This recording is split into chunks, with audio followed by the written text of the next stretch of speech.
اب میرے بھائیوں وہ حدیث میں آپ کو ورڈ بائی ورڈ پڑھ کے سناتا ہوں جو بخاری اور مسلم دونوں میں موجود ہے، سورہ التوبہ کی آیت نمبر 118 کے کانٹیکسٹ میں کعب بن مالک کی توبہ کا بیان یہ صحیح بخاری میں باقاعدہ امام بخاری نے باب باندھا ہے، اور اس حدیث کا انٹرنیشنل نمبر ہے 4418 اور یہ حدیث مسلم میں بھی ہے 7016۔ ورڈ بائی ورڈ میں یہ حدیث بیان کروں گا کیونکہ اس کی رکت اسی میں ہے کہ میں اسے لفظ با لفظ بیان کروں، آپ اس تکلیف کا احساس کریں جس سے کعب بن مالک گزرے اور پھر الٹیمیٹلی ان کی توبہ قبول ہوئی، اور ایسی توبہ قبول ہوئی کہ قیامت تک قرآن میں ان کی توبہ کا ذکر ہے کہ اللہ نے قبول کی، اور اس کی وجہ سے اس سورت کا نام سورہ التوبہ ہے جب وہ غزوہ تبوک سے پیچھے رہ گئے۔ یہ ان کا بیٹا ہے عبداللہ، وہ اس حدیث کو بیان کرتا ہے۔ امام بخاری نے چند واسطوں سے ان کے بیٹے سے یہ حدیث لی ہے، وہ عبداللہ، اور اس بیٹے کا ذکر امام بخاری نے کیا کہ جب کعب رضی اللہ تعالیٰ عنہ نابینا ہو گئے تو ان کے بیٹوں میں سے عبداللہ ہی تھا جو ان کو راستے میں پکڑ کر چلایا کرتا تھا، مسجد تک لے جاتا تھا۔ وہ عبداللہ بیان کرتا ہے کہ میں نے اپنے والد کعب بن مالک سے ان کے غزوہ تبوک میں شریک نہ ہو سکنے کا واقعہ سنا، تو انہوں نے بتایا کہ غزوہ تبوک کے سوا اور کسی غزوہ میں ایسا نہیں ہوا تھا کہ میں رسول اللہ کے ساتھ شریک نہ ہوا ہوں، البتہ غزوہ بدر میں بھی میں شریک نہ ہو سکا، لیکن جو لوگ غزوہ بدر میں شریک نہیں ہو سکے ان کے متعلق آپ صلی اللہ علیہ وآلہ وسلم نے کسی قسم کی ناراضگی کا اظہار نہیں فرمایا تھا، کیونکہ وہ آپشنل تھا، وہ اب ذکر بھی آ رہا ہے، کیونکہ آپ صلی اللہ علیہ وآلہ وسلم اس موقع پر صرف قریش کے قافلے کی تلاش میں نکلے تھے، لیکن راستے میں اللہ تعالیٰ کے حکم سے کسی پہلی تیاری کے باوجود اللہ تعالیٰ نے ان کو دشمنوں کے ساتھ ٹکروا دیا۔ وہ معجزانہ طور پہ ہوا تھا کیونکہ وہ بدر کے لیے نکلے، ورنہ تو یہ بھی ساتھ شامل ہوتے۔ میں لیلہ عقبہ میں رسول اللہ کی خدمت میں حاضر ہوا تھا، یعنی وہ مدینہ کے لیے جو ہجرت کے لیے جن چند ساتھیوں نے انصار مدینہ نے راہ ہموار کی تھی ان میں یہ شامل تھے، جو نبی الاسلام کی زندگی کا ایک ٹرننگ پوائنٹ تھا، ایک الٹرنیٹو بیس مل گیا۔ تو کہتے ہیں میں اس رات موجود تھا، یہ وہی رات ہے جس میں ہم نے مکہ میں اسلام کے لیے عہد کیا تھا، اور مجھے تو یہ غزوہ بدر سے بھی زیادہ عزیز ہے۔ اوئے ہوئے، اگرچہ بدر کا لوگوں کی زبانوں پر چرچا زیادہ ہے، میرا واقعہ یہ ہے کہ میں اپنی زندگی میں کبھی اتنا قوی اور اتنا صاحب مال نہیں ہوا تھا جتنا غزوہ تبوک کے موقع پر، جبکہ میں آپ صلی اللہ علیہ وآلہ وسلم کے ساتھ تبوک کے غزوے میں شریک نہ ہو سکا۔ خدا کی قسم اس سے پہلے کبھی میرے پاس 2 اونٹ بھی جمع نہیں ہوئے تھے، لیکن اس موقع پر میرے پاس 2 اونٹ تھے۔ آپ صلی اللہ علیہ وآلہ وسلم جب کسی غزوے کے لیے تشریف لے جاتے تو آپ ذو معنی الفاظ استعمال کیا کرتے تھے، یعنی کوڈ ورڈز جن کے 2 معنی بنتے ہیں۔ وہ بخاری مسلم میں آیا کہ نبی الاسلام کہتے تھے کل ہم مشرق کی طرف جائیں گے، اور صحابہ کہتے ہیں ہم سمجھتے تھے کہ ہم نے مغرب کی طرف جانا ہے تاکہ جو منافقین ہیں وہ ہماری خبر لیک نہ کر سکیں۔ لیکن غزوہ تبوک وہ موقع تھا کہ گرمی بڑی سخت تھی، سفر بہت لمبا تھا، ریگستانی سفر تھا، اور دشمن کی فوج بھی کثرت سے تھی، رومن امپائر 700 کلومیٹر ریگستانی سفر، تمام مشکلات سامنے تھیں۔ اس لیے آپ صلی اللہ علیہ وآلہ وسلم نے مسلمانوں سے اس غزوے کے متعلق بہت تفصیل کے ساتھ بتا دیا تھا، یعنی یہ ظاہر ایک مشکل وقت تھا تو حضور نے کھول کے بیان کیا کہ بھائی ادھر ہی جا رہے ہیں، یعنی مطلب یہ ہے کہ جو یہ نعرے لگاتے ہیں نا کہ غلامی رسول میں موت بھی قبول ہے اور ٹکٹ کٹا لے اپنا، تاکہ اس کے مطابق پوری طرح تیاری کر لیں۔ چنانچہ آپ صلی اللہ علیہ وآلہ وسلم نے اس کی سمت بھی نشاندہی کر دی جدھر سے آپ کا جانے کا ارادہ تھا۔ مسلمان بھی آپ علیہ السلام کے ساتھ بہت زیادہ تھے، اتنے کہ کسی رجسٹر میں سب کے ناموں کا لکھنا بہت مشکل تھا۔ کعب کہتے ہیں کہ کوئی بھی شخص اگر اس غزوے میں شریک نہ ہونا چاہتا تو وہ خیال کر سکتا تھا کہ اس کی غیر حاضری کا کسی کو پتہ نہیں چلے گا سوائے اس کے کہ اس کے متعلق وہی نازل ہو۔ تو حضرت کعب کا کیا عقیدہ تھا کہ نبی علیہ السلام ان کے صحابہ کے پاس علم غیب نہیں تھا جب تک کہ اللہ تعالیٰ وحی کے ذریعے نہ بتا دے۔ تو باب شاہی کوئی نہیں، ہاں ایسے میں بولا کہ نہ بولا، میرے نبی سا ہے ہی کوئی نہیں، تیرے باب شاہی کوئی نہیں۔ اور یہ عقیدہ صحابہ کا کہ علم غیب یہ ہے کہ اللہ بتائے۔ آپ صلی اللہ علیہ وآلہ وسلم جب اس غزوے کے لیے تشریف لے جا رہے تھے تو پھل پکنے کا زمانہ تھا اور سایہ میں بیٹھ کر لوگ آرام کرتے تھے۔ اچھا دیکھیں اللہ کی آزمائش کہ پھل پک کے تیار ہو جائے تو آپ نے ٹائملی اتارنا ہے، اگر آپ نے نہیں اتارا تو وہ تو آپ کی پورے سال کی اکانومی اس سے وابستہ ہے۔ اللہ نے عین اس ٹائم پہ آزما لیا کہ ٹھیک ہے اب تم نبی کے ساتھ جاؤ۔ اب بعد میں بھی بھوک نظر آ رہی ہے، کہتے ہیں لوگ بیٹھ کے نہ چوراہوں پہ یہی باتیں کرتے تھے۔ آپ صلی اللہ علیہ وآلہ وسلم بھی تیاریوں میں مصروف تھے اور آپ کے ساتھ مسلمان بھی، لیکن میں روزانہ سوچا کرتا تھا کہ کل سے میں بھی تیاری کروں گا۔ وہی جو آج کہتے ہیں جی کل تو انشاءاللہ داڑھی بھی رکھ لینی ہے، بس میرے بچیوں کے ہاتھ پیلے ہو جائے تو میں تو مسجد میں بیٹھا رہوں گا۔ یہ وہی چیز ہے، یہ ہر انسان پہ اسے طول عمل کہتے ہیں، لمبی امیدیں لگانا۔ میں روزانہ اسے ٹالتا رہا، مجھے اس کا یقین تھا کہ میں تیاری کر لوں گا، مجھے آسانیاں میسر تھی۔ یوں ہی وقت گزرتا رہا اور آخر لوگوں نے اپنی تیاریاں بھی مکمل کر لی اور آپ صلی اللہ علیہ وآلہ وسلم مسلمانوں کو ساتھ لے کر روانہ بھی ہو گئے۔ اس وقت تک میں نے کوئی تیاری نہیں کی تھی۔ اس موقع پر میں نے اپنے دل کو یہی سمجھایا کل یا پرسوں تک تیاری کر لوں گا، پھر لشکر سے تیزی سے جا کر مل جاؤں گا۔ کوچ کے بعد دوسرے دن بھی میں نے تیاری کے لیے سوچا لیکن کچھ نہ ہو سکی، پھر تیسرے دن سوچا اور اس دن بھی کوئی تیاری نہ ہو سکی، اور یوں وقت گزرتا گیا اور اسلامی لشکر بہت آگے بڑھ گیا۔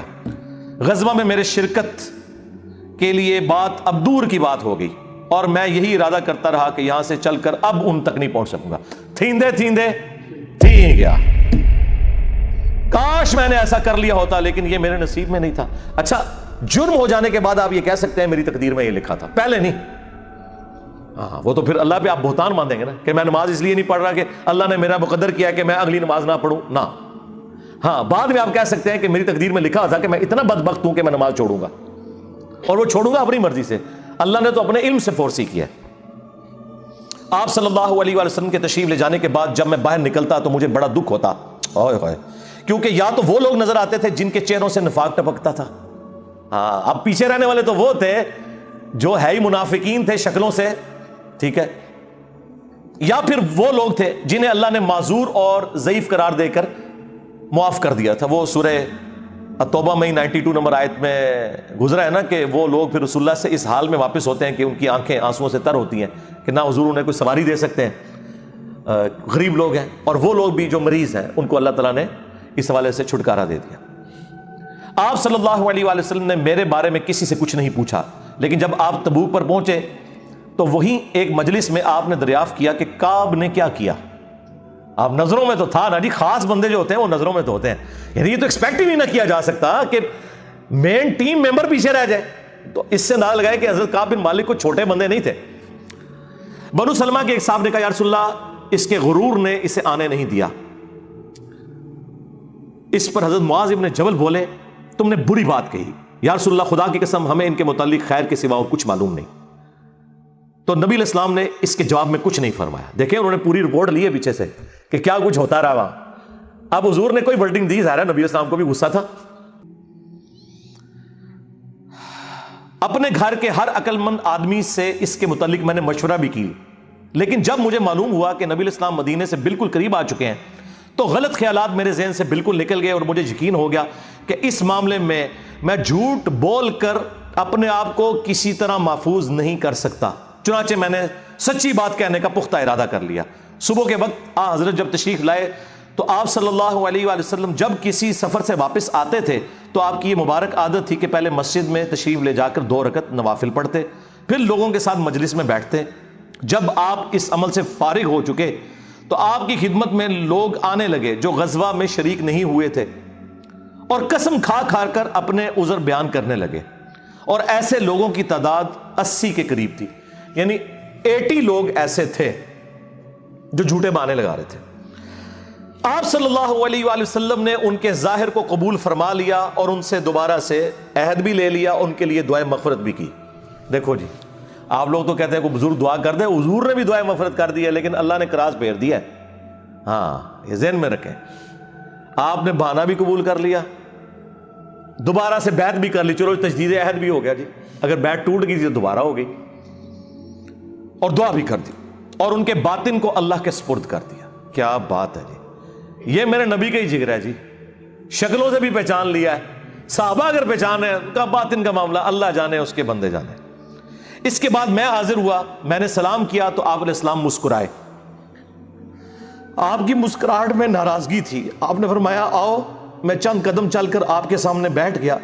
آپ نے مجھ سے دریافت کیا کہ تم غزوہ میں کیوں شریک نہیں ہوئے، کیا تم نے کوئی سواری نہیں خریدی تھی؟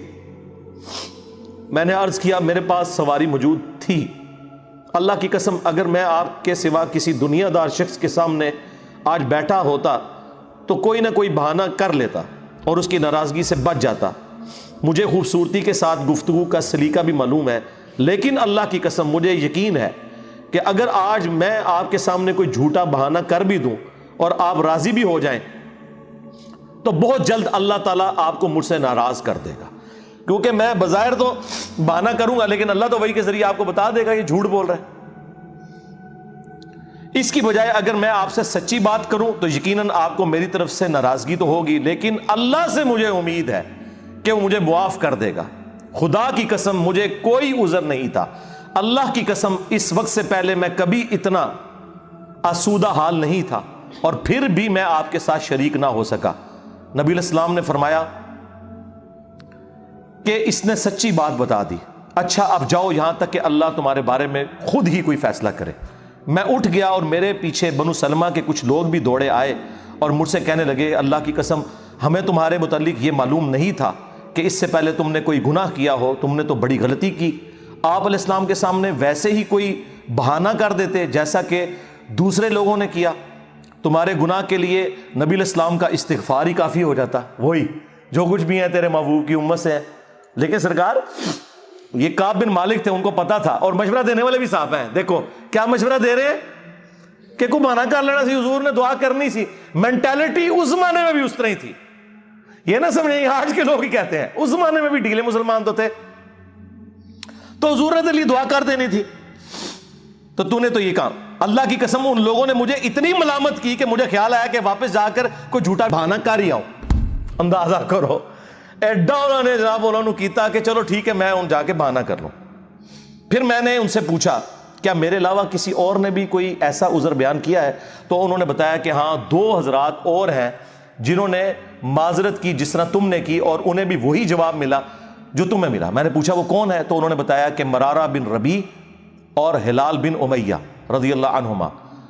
ان 2 ایسے صحابہ کا نام انہوں نے لے دیا جو صالح تھے اور اصحاب بدر بھی تھے، ان کا طرز عمل میرے لیے نمونہ بن گیا۔ انہوں نے کہا اگر یہ 2 بدری صحابی بھی ان کے ساتھ بھی یہی کچھ ہوا ہے نا تو میں اچھے لوگوں کی فہرست میں اب شامل ہو جاؤں، میں اب پکا رہوں۔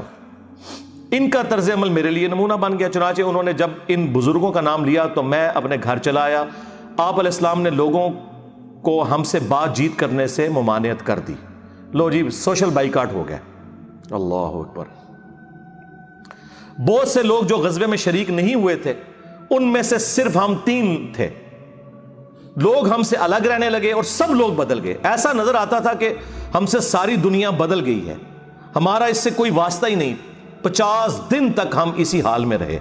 میرے 2 ساتھیوں نے تو اپنے گھروں سے نکلنا ہی چھوڑ دیا، ہر وقت روتے رہتے تھے، لیکن میرے اندر ہمت تھی، میں باہر نکلتا تھا، مسلمانوں کے ساتھ نماز میں بھی شریک ہوتا تھا اور بازاروں میں بھی گھومتا تھا، لیکن کوئی شخص مجھ سے بولتا نہیں تھا۔ میں نبی علیہ السلام کی خدمت میں بھی حاضر ہوتا، آپ کو سلام بھی کرتا۔ جب آپ نماز کے بعد مجلس میں بیٹھتے تو میں اس کی جستجو میں لگا رہتا کہ دیکھوں سلام کا جواب دیتے ہیں یا نہیں، اور میری نظر حضور کے ہونٹوں کی طرف ہوتی کہ جواب میں ہلے یا نہیں۔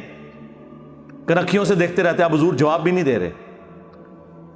پھر میں کوشش کرتا کہ آپ کے قریب ہی نماز پڑھوں، اور میں آپ کو کنکھیوں سے دیکھتا رہتا ایسے کر کے۔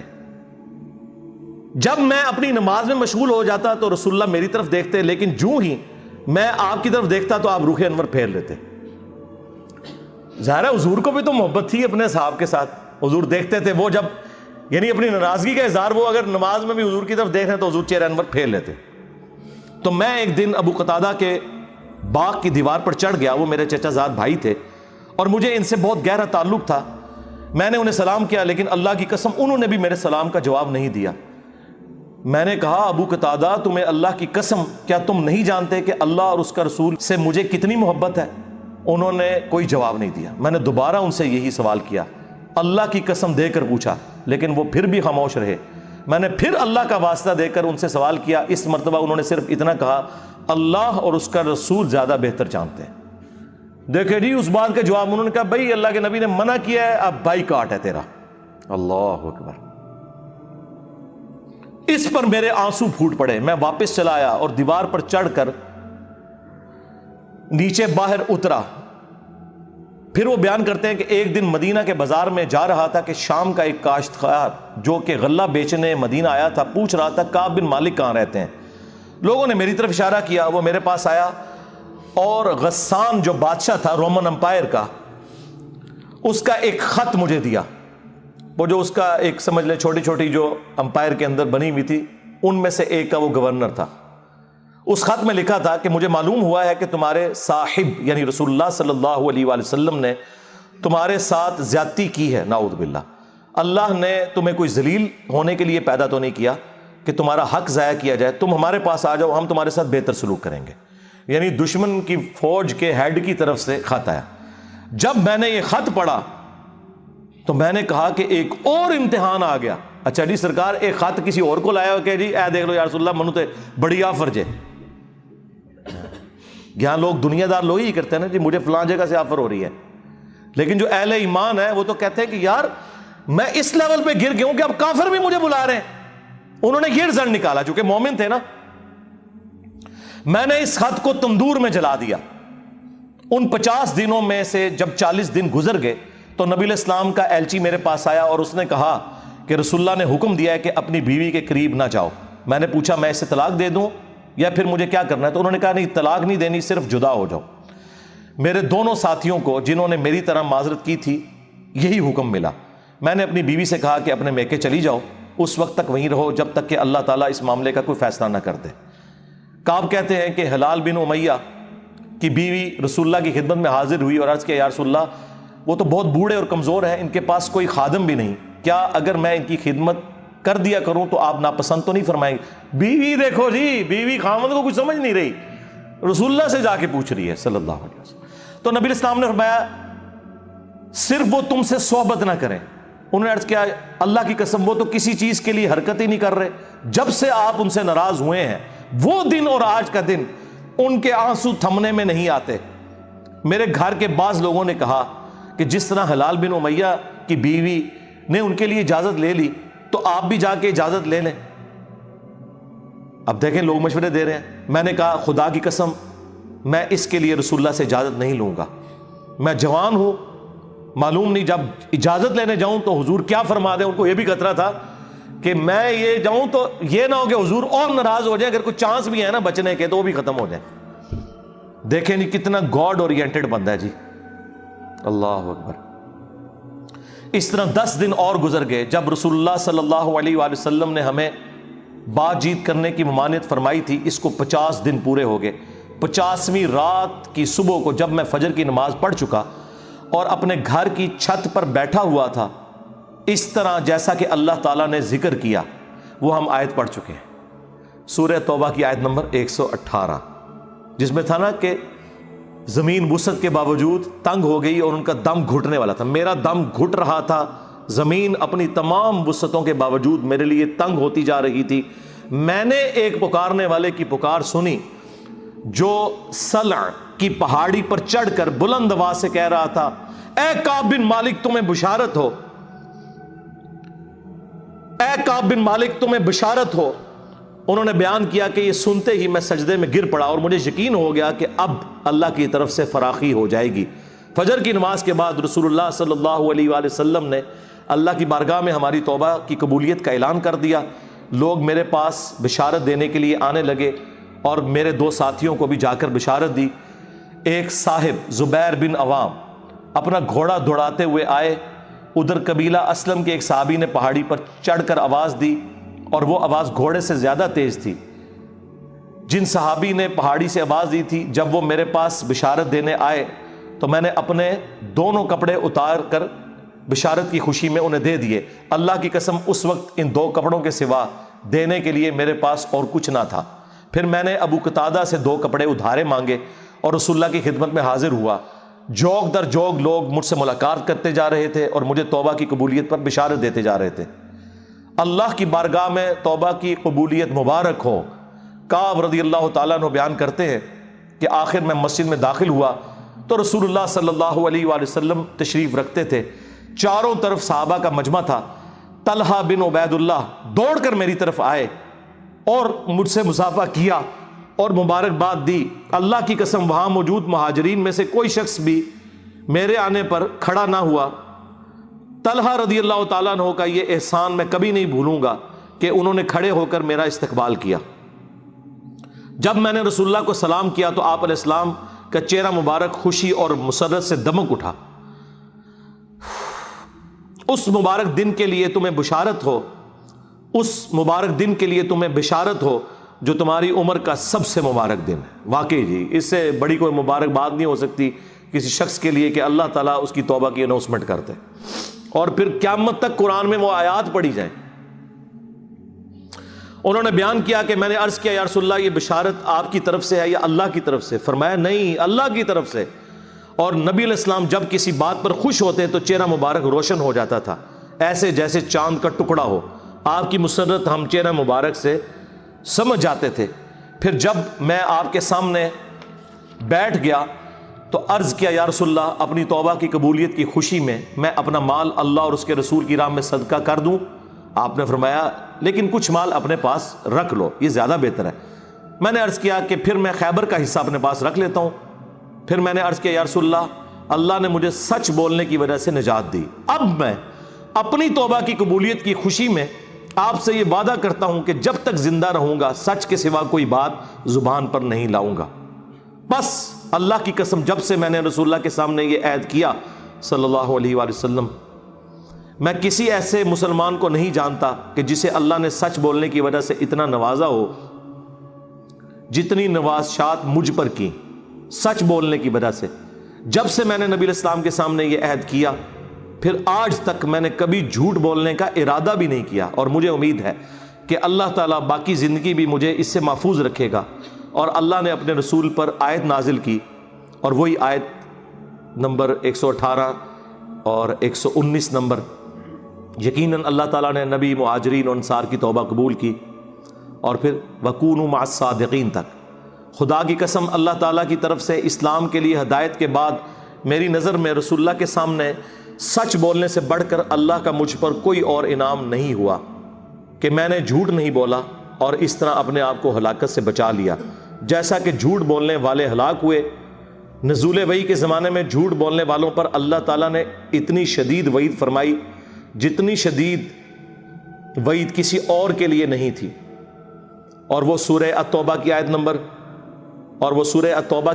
96 کا انہوں نے پھر یہاں پہ حوالہ دیا کہ ان قریب جب تم اے نبی واپس جاؤ گے تو یہ جھوٹے بہانے کریں گے، اور اگر تم ان سے راضی بھی ہو جاؤ اللہ تعالیٰ ان سے راضی نہیں ہوگا۔ کعب کہتے ہیں کہ چنانچہ ہم 3 ان لوگوں کے معاملے سے جدا رہے جنہوں نے رسول اللہ کے سامنے جھوٹی قسمیں کھائی تھیں اور آپ نے ان کی بات مان بھی لی تھی اور ان سے بیعت بھی لے لی اور ان کے لیے دعائے مغفرت بھی کی۔ ہمارا معاملہ رسول اللہ نے چھوڑ دیا اور اللہ نے خود اس کا فیصلہ کیا، اور پھر اللہ تعالیٰ نے یہ آیت نازل کی جو ہم نے یہ پڑھی سورہ التوبہ کی آیت نمبر 118۔